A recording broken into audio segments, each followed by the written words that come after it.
Bon, donc notre objet symbolique cette semaine, c'est pour parler de la nature, la caractère et la puissance de notre Dieu à rebondir. Donc, nous gardons cela dans nos esprits et je commencerai en train de dire, si une ou des personnes tentent d'imposer les limites sur notre Seigneur, il rebondit comme une balle de tennis. Pourquoi il rebondit? Parce que la façon avec laquelle il rebondira est un moyen de manifester son caractère et sa puissance. Regarde avec moi un tel événement dans les Écritures. Nous regardons ensemble maintenant l'évangile de Luc, chapitre 24 et verset 13. Et ici, c'est après la mort de Jésus, quand tout le monde croyait qu'il était mort définitivement, les deux de ses disciples étaient en train de marcher vers un village dans la campagne et inattendu, Jésus, voilà, c'est l'histoire d'Emmaüs, et les disciples étaient en train de marcher ensemble et Jésus lui-même les rejoindre, mais il n'était pas possible pour eux d'apercevoir que c'est actuellement Jésus qui est là. Voici l'histoire. Je commence à verset 13. Verset 13, 24, 13. Voilà. Ce même jour, deux disciples se rendaient à un village appelé Emmaüs, éloigné de Jérusalem d'une douzaine de kilomètres. Ils discutaient ensemble de tout ce qui était passé. Pendant qu'ils parlaient et discutaient, Jésus lui-même s'approcha et fit route avec eux, mais leurs yeux étaient empêchés de le reconnaître. Il leur dit: « De quoi parlez-vous en marchant pour avoir l'air si triste? » L'un d'eux, un dénommé Cléopas, lui répondit: « Es-tu le seul en ce jour à Jérusalem qui ne sache pas ce qui est arrivé ces jours-ci? » « Quoi? Leur dit-il. Ils lui répondirent: « Ce qui est arrivé à Jésus de Nazareth, qui était un prophète puissant en actes et en paroles devant Dieu et devant tout le peuple, et comment les chefs des prêtres et nos magistrats l'ont fait arrêter pour qu'il soit condamné à mort et l'ont crucifié. Nous espérions que ce serait lui qui délivrerait Israël, mais avec tout cela, voici déjà le troisième jour que ces événements se sont produits. Il est vrai que quelques femmes de notre groupe nous ont beaucoup étonnés. Elles se sont rendues de grand matin au tombeau et n'ont pas trouvé son corps. Et elles sont venues dire que des anges leur sont apparus et ont annoncé qu'il est vivant. Quelques-uns des nôtres sont allés au tombeau et ils ont trouvé les choses comme les femmes l'avaient dit, mais lui, ils ne l'ont pas vu. Alors Jésus leur dit: « Hommes sans intelligence, dont le cœur est lent à croire tout ce qu'ont dit les prophètes. Ne fallait-il pas que le Messie souffre ces choses et qu'il entre dans sa gloire? Puis, en commencement avec les écrits de Moïse et continuant avec ceux de tous les prophètes, il leur expliqua dans toutes les Écritures ce qui le concernait. Lorsqu'ils furent près du village où ils allaient, il parut vouloir aller plus loin, mais ils le retinrent avec insistance en disant: « Reste avec nous, car le soir approche. Le jour est déjà sur son déclin. » Alors il entra pour rester avec eux. Pendant qu'il était à table avec eux, il prit le pain et, après avoir prononcé la prière de bénédiction, il le rompit et leur donna. Alors leurs yeux s'ouvrirent et ils le reconnurent, mais il disparut devant eux. Ils se dirent l'un à l'autre, « Notre cœur ne brûlait-il pas en nous lorsque il nous parlait en chemin et nous expliquait les Écritures. » Ils se levèrent à ce moment même et retournèrent à Jérusalem, où ils trouvèrent les 11 et les autres qui étaient rassemblés, et qui leur dirent, « Le Seigneur est réellement ressuscité, il est apparu à Simon. » Alors les deux disciples racontèrent ce qui leur était arrivé en chemin et comment ils avaient reconnu au moment où ils rompaient le pain. Donc, notre Dieu, notre Seigneur, il rebondit. Et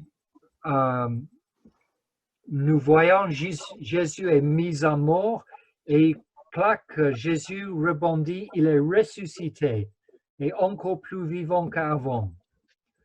Aujourd'hui, nous verrons en chapitre 5 dans le livre des apôtres quelques exemples qui sont pas spectaculaires de la même échelle de la résurrection de Jésus. Excusez-moi. Mais il manifeste que le même cœur du Maître bat en eux aussi. Avant de regarder ces exemples de près, je voudrais vous montrer pourquoi et comment les disciples du Maître lui ressemblent, ainsi en caractère qu'en puissance.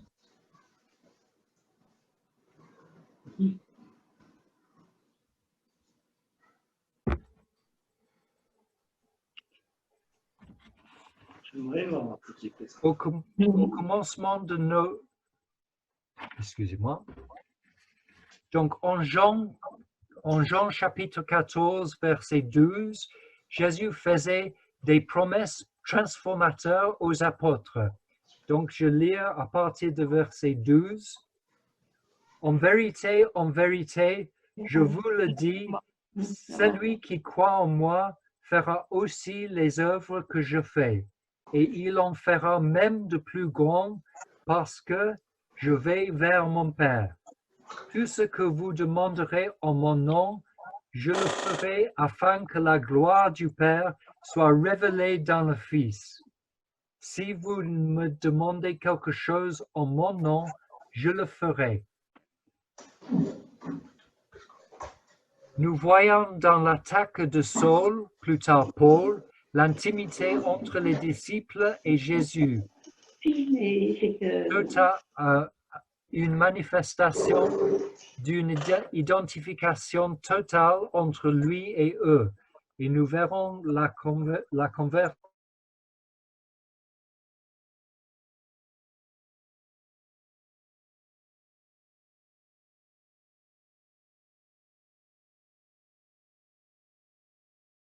Respirer toujours la menace et le meurtre contre les disciples du Seigneur. Il se rendit chez le grand prêtre pour les synagogues de Damas, afin de pouvoir arrêter et amener à Jérusalem les partisans de cet enseignement qu'il trouverait hommes ou femmes.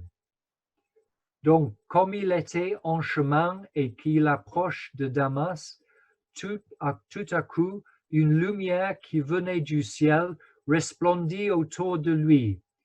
Il tomba par terre et entendit une voix qui lui dit « Saul, Saul, pourquoi me persécutes-tu » Il répondit « Qui es-tu, Seigneur » Et le Seigneur dit « Moi, je suis Jésus, celui que tu persécutes. Lève-toi, entre dans la ville et on te dira ce que tu dois faire. » Donc, de mon sac de nouveau, j'ai un gant de jardin et c'est pour montrer à quel point le Seigneur est en ses disciples, il est dedans les cœurs, les vies des disciples comme un man dans un gant. Et donc, nous pourrions voir que la persécution, si nous imaginons la persécution qui mordre les disciples, les jeunes chrétiens persécutés, en même temps, ils mordent le Seigneur lui-même, parce que lui, il est en eux et eux, ils étaient en lui. Et Paul aussi témoigne de cette réalité spirituelle dans sa lettre aux Épîtres, chapitre 12, à verset 27.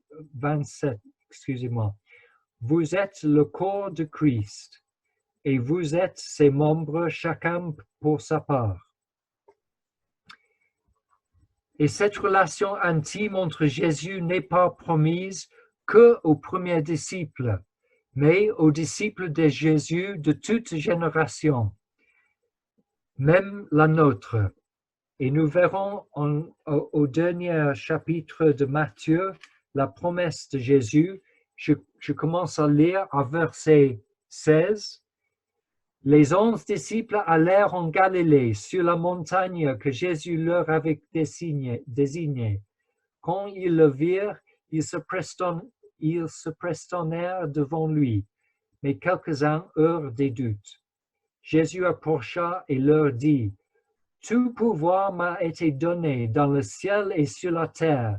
Allez donc, faites de toutes les nations des disciples, baptisez-les au nom du Père, du Fils et du Saint-Esprit, et enseignez-leur à mettre en pratique tout ce que je vous ai prescrit.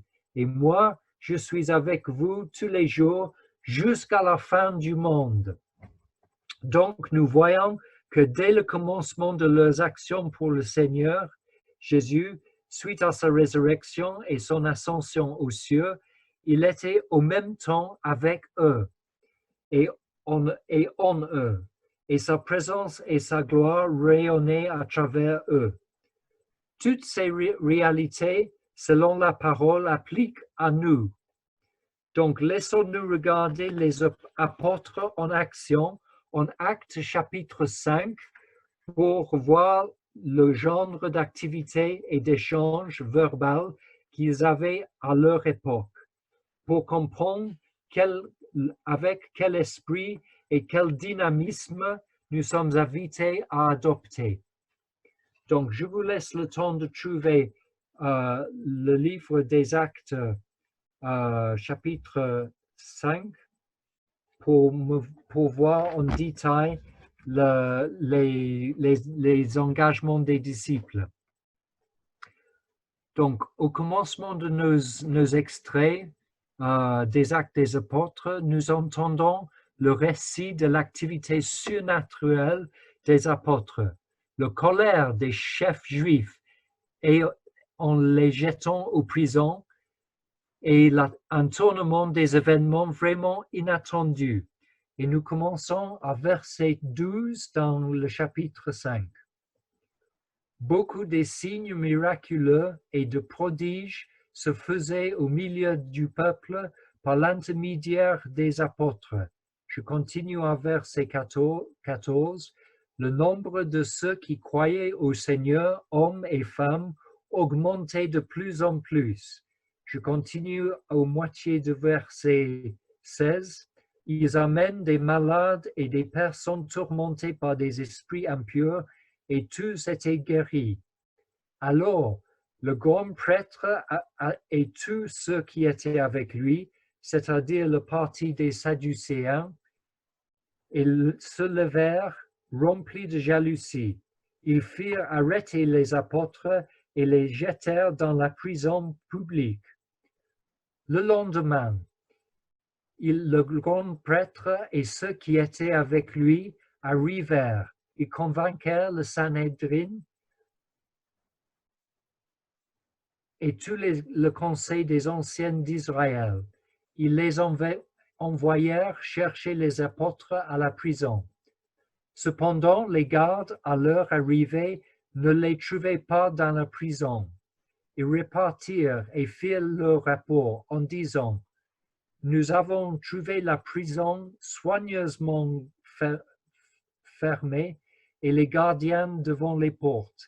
Mais quand nous avons ouvert, nous avons trouvé personne à l'intérieur. Ensuite, quelqu'un vint leur dire, « Les hommes que vous avez mis en prison sont dans le temple et enseignent le peuple. » Dans un premier temps, nous pourrions nous demander comment ils arrivaient à évader la prison. Après tout, ils n'étaient pas les ninjas. Et donc, nous verrons comment ils sont sortis mystérieusement du prison et pour y arriver au temple. Donc, pendant la nuit, un ange du Seigneur ouvrit des portes de la prison. Les filles sortirent et leur dit, « Allons-y, tenez-vous dans le temple et annoncez au peuple toutes les paroles de la vie nouvelle. » Après avoir entendu cela, ils entrèrent de bonne heure dans le temple et se mirent à enseigner. Eh bien, tout ça était drôle. Imaginons-nous la grande prêtre, avec l'air de diriger la situation, a donné l'ordre pour les apôtres d'être emmenés de la prison pour être interrogés, seulement pour entendre qu'ils ont se dématérialisé, malgré l'attention des gardiens et les serrures. Nous devons laisser le Seigneur nous faire rigoler parfois. C'était drôle, hein? Ils ont attendu à trouver les disciples dans la prison et paf, ils n'étaient pas là. Et je trouvais que le grand prêtre avait l'œuf sur le visage, comme nous disons en anglais. Donc, ça appartient du caractère du Seigneur de nous faire rigoler parfois. Et cet aspect de sa caractère peut être libérateur de nos esprits parfois. Je vous raconte une petite histoire de le sens d'humour de notre Dieu pour rendre léger nos esprits. Nous avions eu un cours pour les adolescents d'Alpha et en démarrant un cours avec eux, j'ai tenté à entrer la cassette vidéo dans ces jours-là, c'était les cassettes, pas les disques, et la machine se bloquait l'entrée du cassette dans le magnétoscope. Et après 3 essais, nous avions l'air d'être en difficulté extrême. Et donc, je proposais que nous prions le Seigneur de faire marcher le magnétoscope. Et un des adolescents disait, « Mais Laurie, tu es fou, hein? Qu'est-ce que cette histoire prier pour un magnétoscope? » Et je disais, « Ah, faut essayer quand même. » Et donc, je faisais une petite prière simple en demandant au Seigneur de faire marcher de nouveau le magnétoscope, que nous, ses disciples, pourrions profiter de son enseignement. Et je tentais à mettre la cassette de nouveau dans la machine et clac, ça a marché. Et donc, tout le monde rigolait, bien sûr, parce que c'est drôle à voir que le Seigneur s'occupe même d'une chose comme un magnétoscope. Voilà. Donc, voici le premier rebondi du Seigneur que nous avons lu dans l'évasion du prison. Ils étaient mis en prison et ils rebondissent, ils s'évadent miraculeusement. Laissons-nous voir maintenant l'audace et la clarté de pensée. Excusez-moi, j'ai perdu ton image. Je clique sur mon écran. Voilà, de nouveau.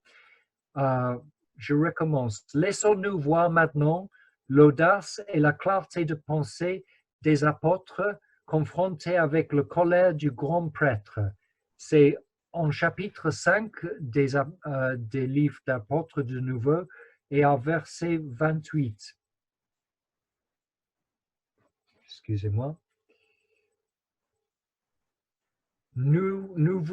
C'est le grand prêtre qui parle aux disciples qu'ils ont convoqués du temple pour être interrogés de nouveau. Le grand prêtre disait, « Nous vous avions formellement interdit à enseigner en ce nom-là, et voilà que vous avez rempli Jérusalem de votre enseignement. » et que vous voulez faire retomber sur nous le sang de cet homme. Pierre et les apôtres répondirent, il faut obéir Dieu plutôt qu'aux hommes. Le Dieu de nos ancêtres a ressuscité Jésus, que vous avez tué en le clouant sur le bois. Dieu l'a élevé à sa droite comme prince et sauveur pour donner à Israël la repentance et le pardon des péchés. Nous sommes témoins de ces événements, de même que le Saint-Esprit que Dieu a donné à ceux qui lui obéissent. Furieux de ces paroles, il voulait les faire mourir.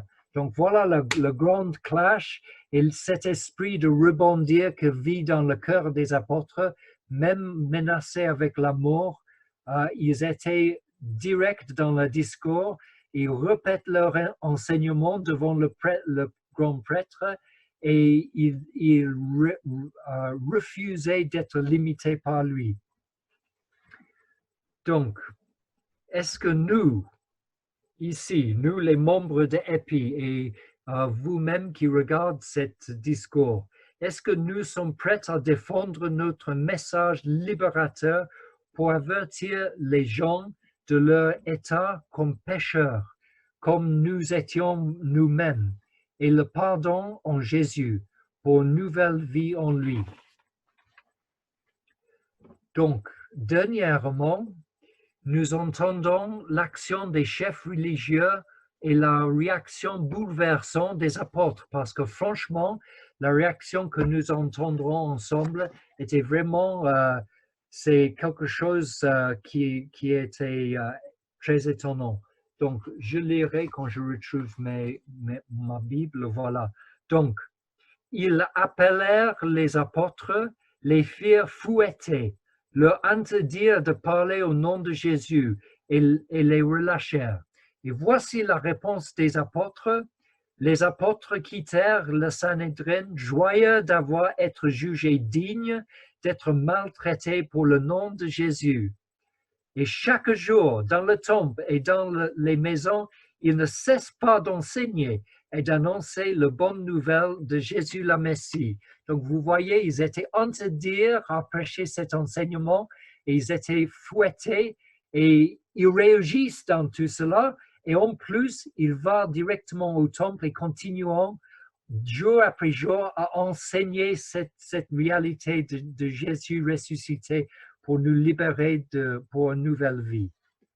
Donc, est-ce que nous avons le courage, l'audace et la foi à prier au Seigneur, à nous donner une pleine assurance d'annoncer sa parole? Est-ce que nous avons cette même confiance au Seigneur que ses premiers disciples? Et si en toute honnêteté, nous n'avons pas de telles attitudes, est-ce que nous sommes prêts à nous repentir et demander au Seigneur à nous donner les cœurs qui prient d'une telle façon? Donc, une première question. Question 2. Est-ce que nous sommes prêts à subir à certains moments la mauvaise compréhension des personnes autour de nous en annonçant la parole des bonnes nouvelles de Jésus? Parfois, les gens ont les cœurs ouverts à recevoir l'enseignement de l'Évangile, mais parfois, ils se bloquent et ils ne voudront pas recevoir nos paroles. Et c'est difficile à accepter parfois d'être refusé comme ça. Mais nous sommes invités à rebondir, de ne pas être limités, de laisser l'Esprit agir dans nos cœurs, parce que quand nous laissons l'Esprit rebondir dans nos cœurs, lui-même, l'Esprit nous donne des paroles qui touchent le cœur des gens et peut ouvrir les portes fermées dedans eux. Troisième et dernière question. Est-ce que nous croyons que le Seigneur est prêt à œuvrer des guérissons, des signes miraculeux et des prodiges en faisant appel en son nom? Donc, ça a été quelque chose que ses disciples ont expérimenté, mais je voudrais dire au nom de Dieu qui touche les magnétoscopes qu'il est prêt à y agir aujourd'hui même, à faire les miracles en son nom. Je raconte, pour finir ce discours, une histoire miraculeuse de notre Église à l'époque.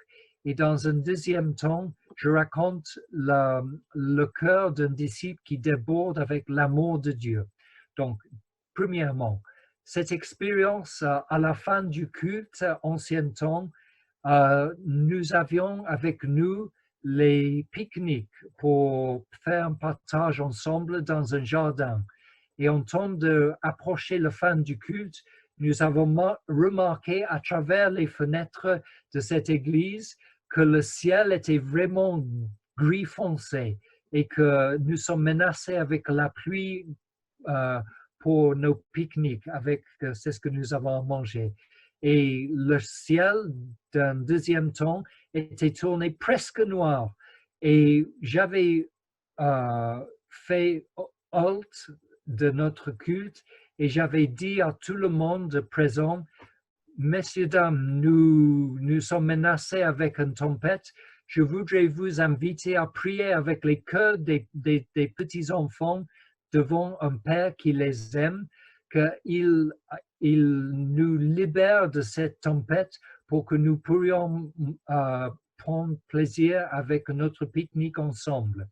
Et donc, nous avons pris quelques instants en silence avec nos yeux fermés en train de prier le Seigneur de venir et de changer les temps pour nous. Et, excusez-moi, c'est le téléphone qui sonne. Donc, c'est le signal du Seigneur que le discours devient un peu trop long. Donc, je me termine bientôt.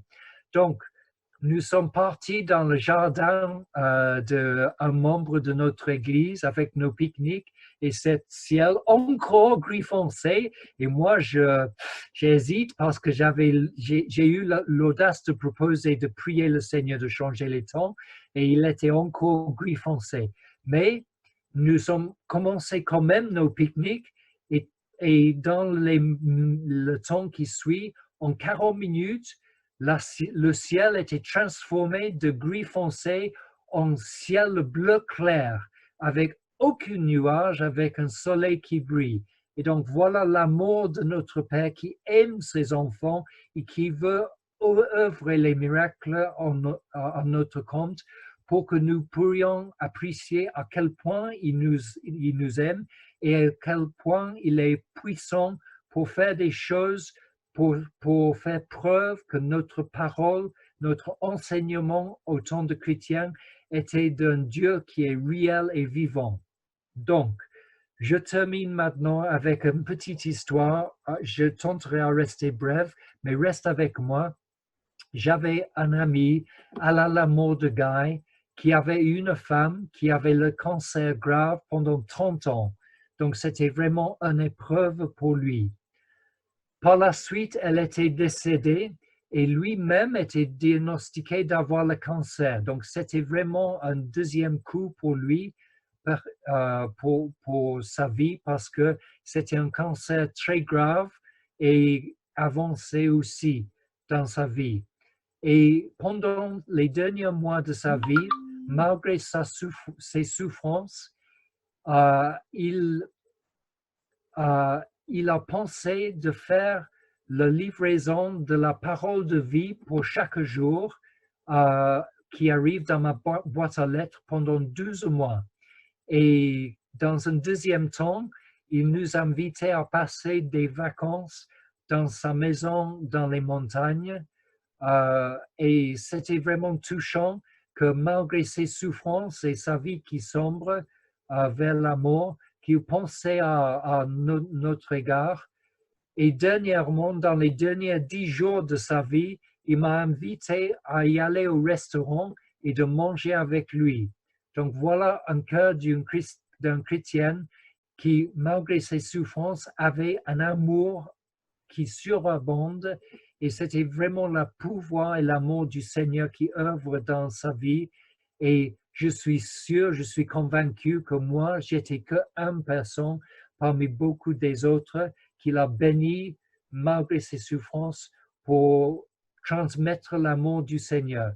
Donc, je remercie le Seigneur aujourd'hui pour son exemple et je voudrais vous inviter à prier le Seigneur que quand les circonstances sont limitantes pour vous, par exemple avec cet virus corona, que vous priez le Seigneur d'œuvrer les miracles et les signes et les prodiges dans vos vies, que vous pouvez partager l'amour de Dieu et le message de l'Évangile avec espérance et avec un cœur convaincu de tout ce qu'il fera quand tu es fidèle à lui, comme il est fidèle à vous, comme il est en vous parce qu'il vous aime.